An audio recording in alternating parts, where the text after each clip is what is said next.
certainly something that we're very excited about here in Cobb County.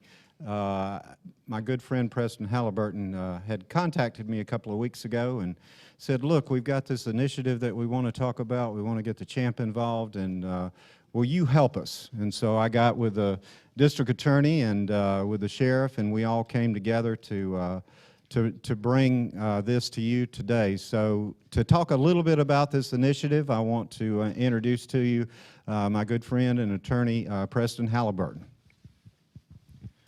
Thank you, Barry. Good evening, ladies and gentlemen. Good morning, ladies and gentlemen. Welcome to Cobb County.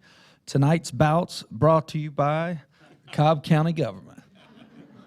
In the red corner, in the fight against crime, the fight against gang violence, we've got a guy who's four-time heavyweight champion of the world.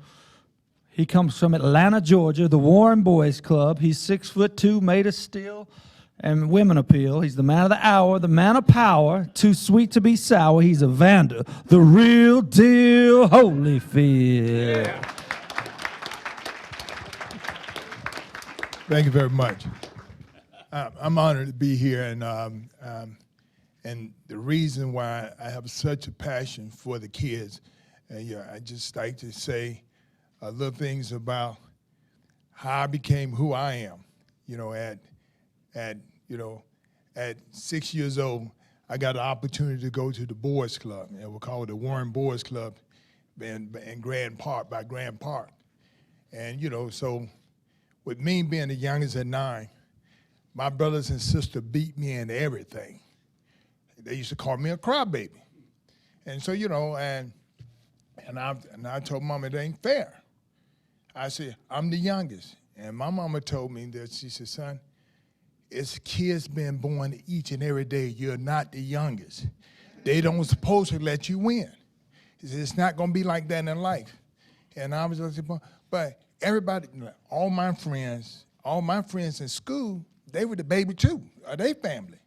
Now, everybody let them win, but my mama said, I'm your mama. I'm not their mama. I'm your mama. Now, this is how it run in this house. And so, so I'm like, I just realized that I keep losing, and they keep calling me crybaby and all that. Then one day, my friends asked me to go to the Boys Club. And I said, well, ask my mama. Because my mama tell me no all the time. I kind of felt that they asked my mama, she may say yes to them. And all of a sudden, they asked my mom. And I know my mom, when I heard my mama say, tell him to come in here. So I know she upset.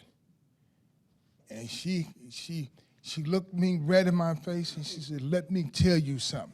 And she reached her hand out and touched my nose. So, if you ever send somebody here to ask me something that you should ask me, I would tell them no, just like I would tell you.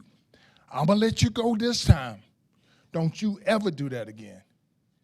And I was like, I realized I ain't get hit. Everything is cool. So I stepped back, and so I'm thinking that, okay, all right. So I realized that I'm never going to ask my friend to ask again, because my mama told me, she said, I love you more than I love them. I tell you no, I tell them no too. But she let us go to Boys Club. And so this is how everything changed for me. Here it is, I'm 6 years old, and I got 3 buddies who's 6 years old who walking 3 miles to the Boys Club. And that's how I was back then. And we walked, and you know what? We get to the Boys Club, we get there, and they reached in the pocket and they brought out a card. And they signed their numbers in.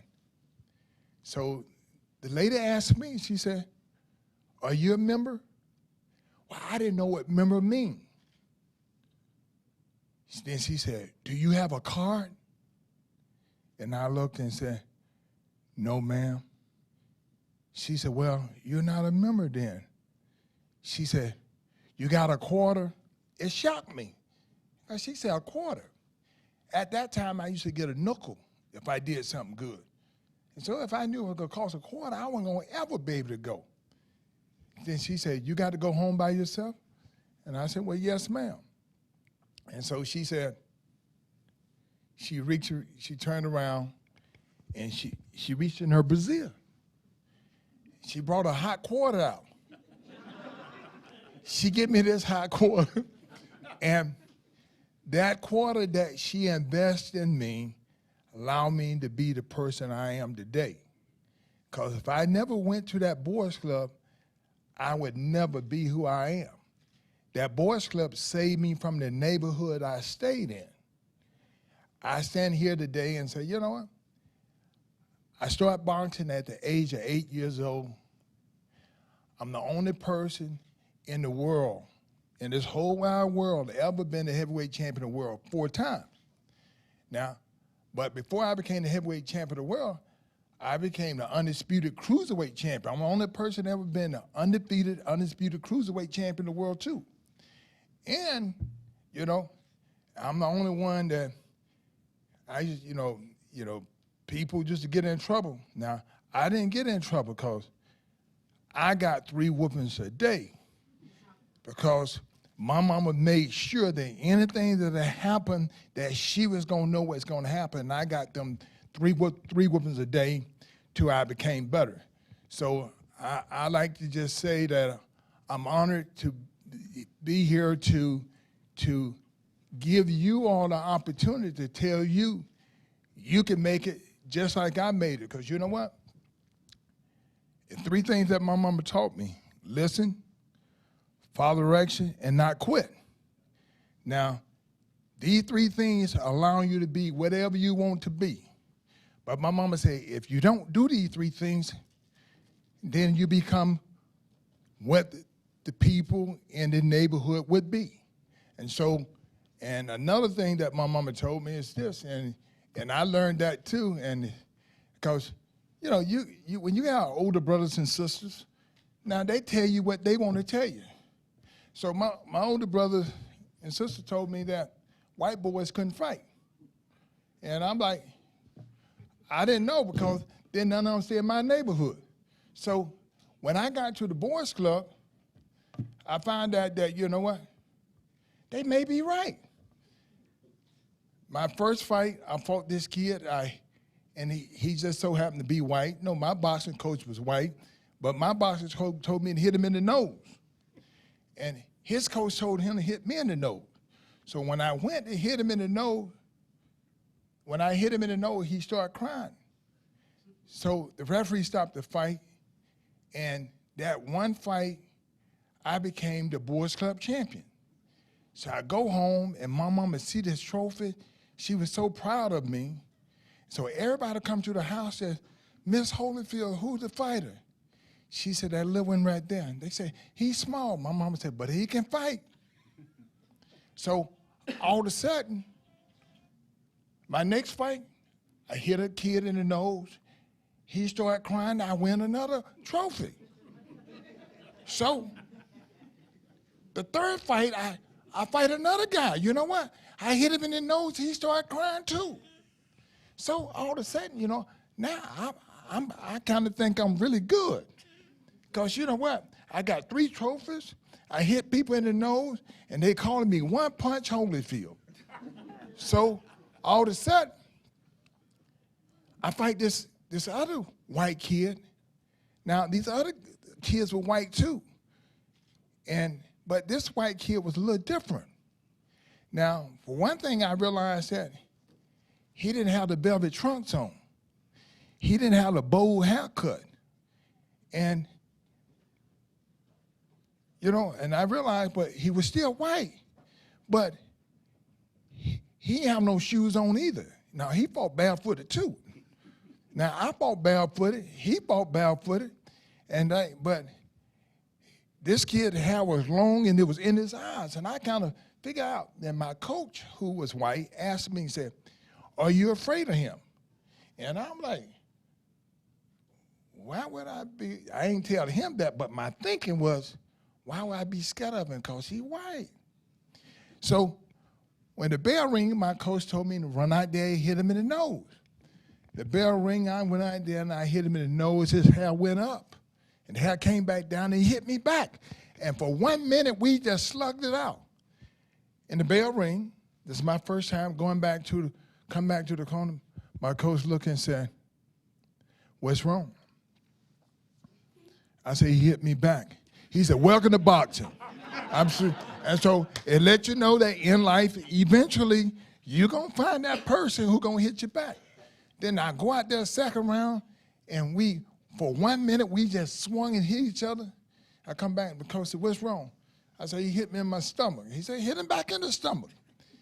And I go there and I fight this third round, the bell ring, and they bring both of us in the middle of the ring.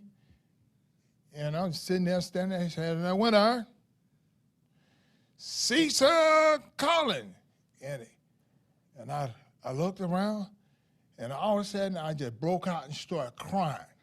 Now, this man have taken care of me for 3 years.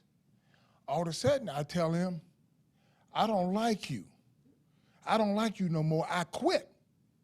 And so all of a sudden, now all of a sudden, this guy who took care of me all this time, now I don't like him. I mean, I was a kid, though, but that's what kids do. They change their mind. I told him I ain't like him. I quit, and I go home, and I was crying, telling my mama, and my mama said, "What?" I told her I quit, and her eyes rolled in the back of her head, and she said, put her finger on my nose and say, "I didn't raise a quitter, and you're not going to be a quitter. You're going to go back, and you're going to beat him." And, and my mama said, "If you work harder, you'll do better." Excuse me. That's your mom. Probably. So what happened after that? I fight this kid. You know what happened? On the second time, he beat me again. And I started crying again, and my mama made me go back again. You know what? I had to fight him again, and this time, I started crying because I made it to the final. I found out I had to fight that guy again. But I was crying because I didn't believe I can beat him. But I knew if I don't fight him, I'm going to have to fight the person that I can't hit back. Now, the difference is that I don't want to lose, but I can't hit my mama back, but I can hit him back. So I know that. But the people were telling me, they say, "Well, you don't have to fight him." But if I don't, my mama gonna get me. And so that means that I'm gonna get all these licks, and I can't hit her back, but I can try to hit him back. So I wanted to win so bad, too. You know what I did? My grandmama always been my secret. My grandmama is the one that talked to me a little bit better than my mama. My grandmama would tell me I'm her heart.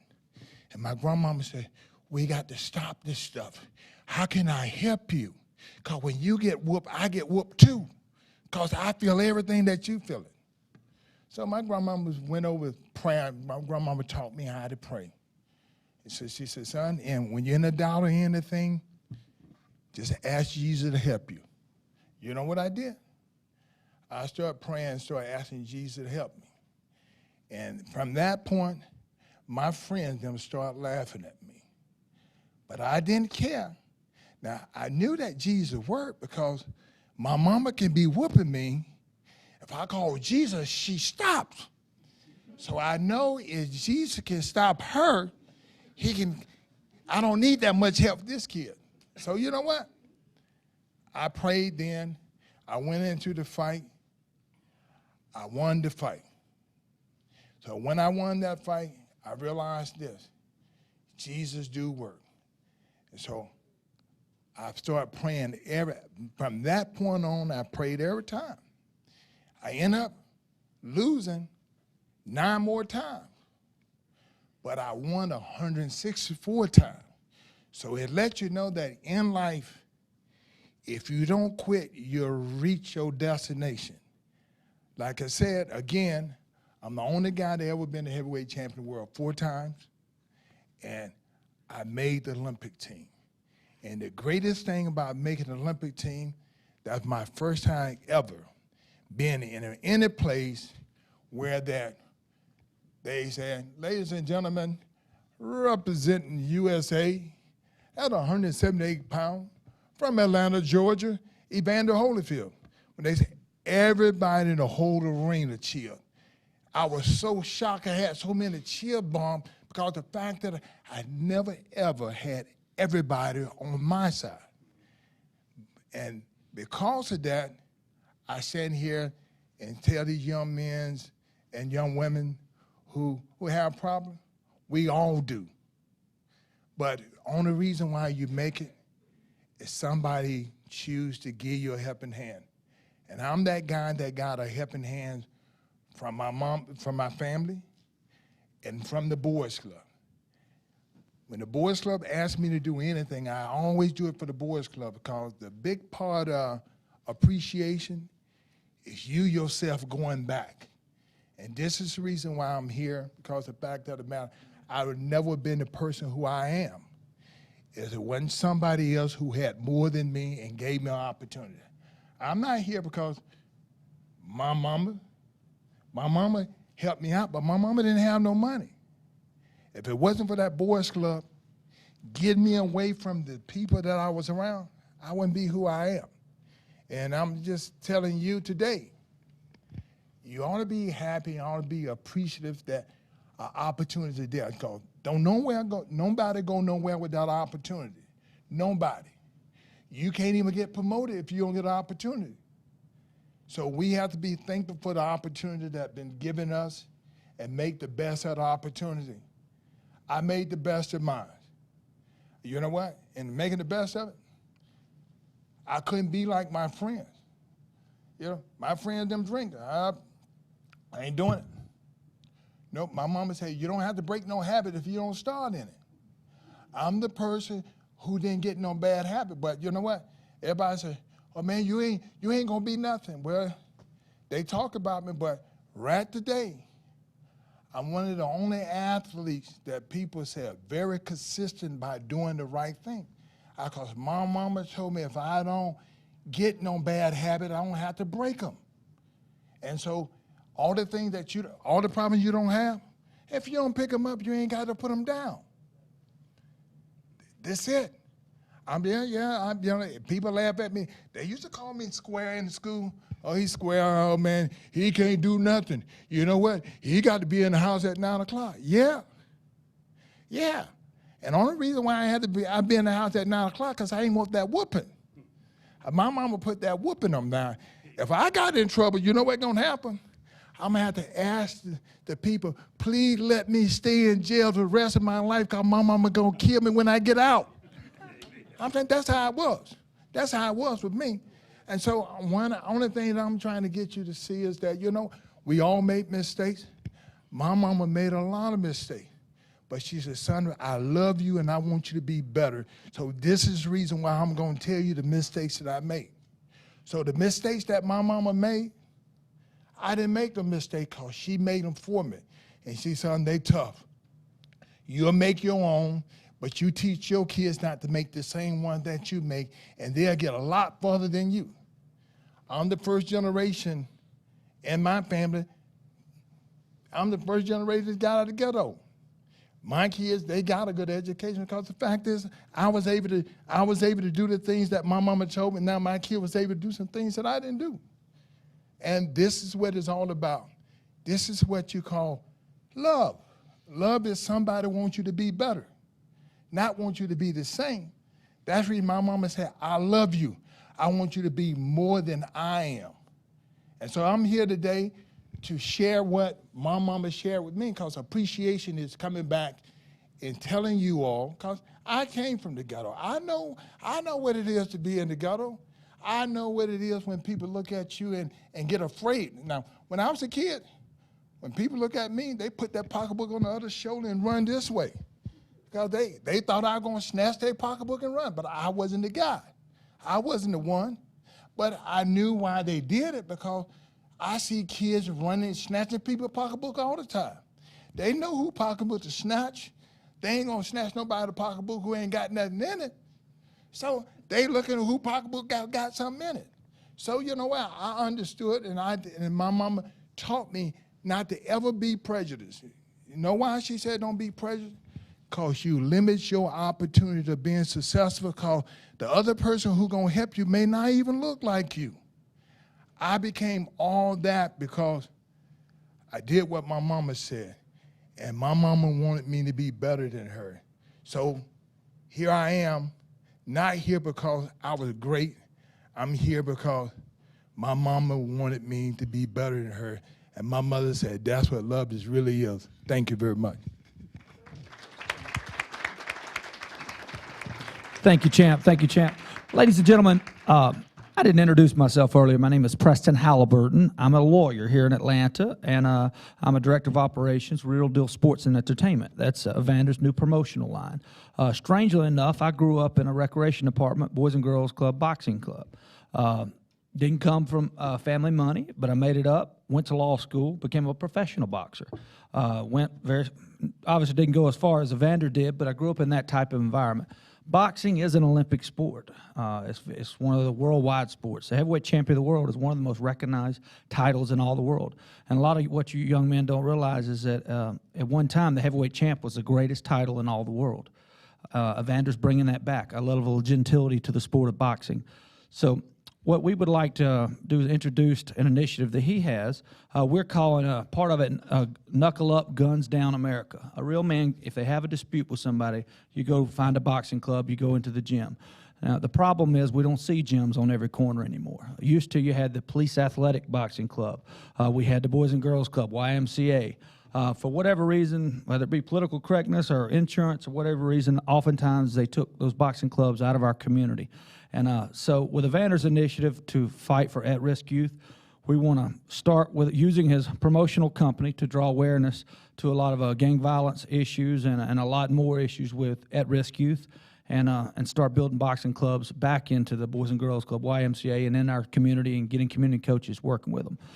There's something called the NCAA boxing. It's you didn't realize there you could go to college on a scholarship. You have the Virginia military, you have the U.S. Air Force, you have the West Point, you have the Coast Guard, Michigan, Tennessee, Penn State. There is an intercollegiate boxing association. It's just, for whatever reason, in the state of Georgia, just hasn't picked up a lot. There's a USA boxing, and that's how you make it to the Olympic team. That's one of qualifiers. So we just want to get back involved in the community with Real Deal Sports Entertainment and start making a difference, one punch at a time, one kid at a time. Thank you.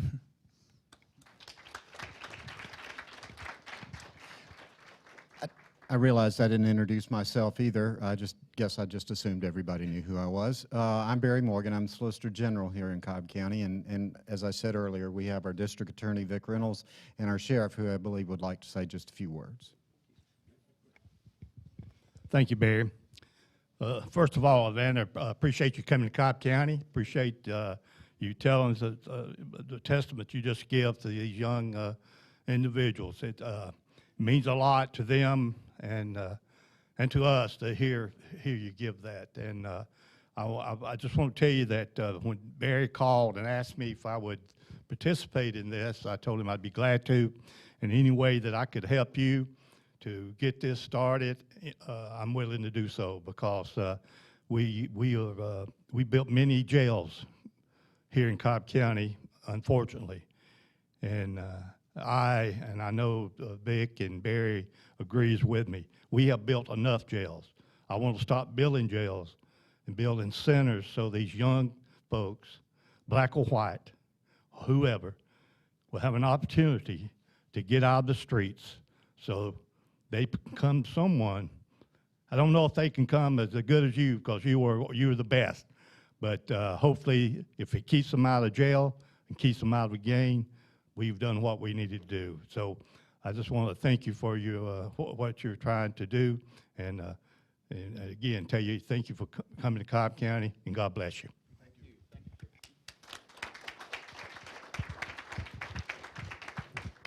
you. Let me just take a moment to echo the sheriff and Barry's comments. Champ, thank you. Preston, thank you so much for being here in Cobb. I'd like to take a moment, too, to particularly address the young people here. I want you to know from the sheriff and from the solicitor and from my perspective as the elected district attorney, believe it or not, the system doesn't want to prosecute young people. It doesn't. What we need to do, we can't prosecute our way out of every social dilemma that we run into. As the sheriff pointed out a moment ago, you can't build jails fast enough to do that. What we have to do as a society is make sure you have the opportunity to do other things. I will tell you as a personal perspective too, the Boys Club means a great deal to me as well. I grew up in one myself up in Rome, played a great deal of sports in that club, and it means a lot to me, both me and my family. But to each of you, I want to tell you and I want to challenge you today, if these opportunities are laid in front of you, take advantage of them. Take advantage of them and do what's right. In the end, every opportunity that's been given to you is a blessing from above. It's a blessing when folks like the Champ and Preston and our solicitor and our sheriff come together to support this type of endeavor. And I want you to know on behalf of the DA's office, we support it and we're behind it 100%. So thank you each for being here today. Thank you for taking time out of your schedules to support this great cause, and may God bless each of you. Thank you.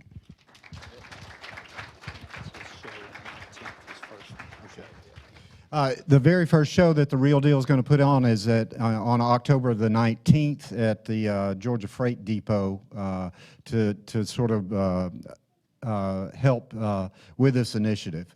Again, thank you all for coming.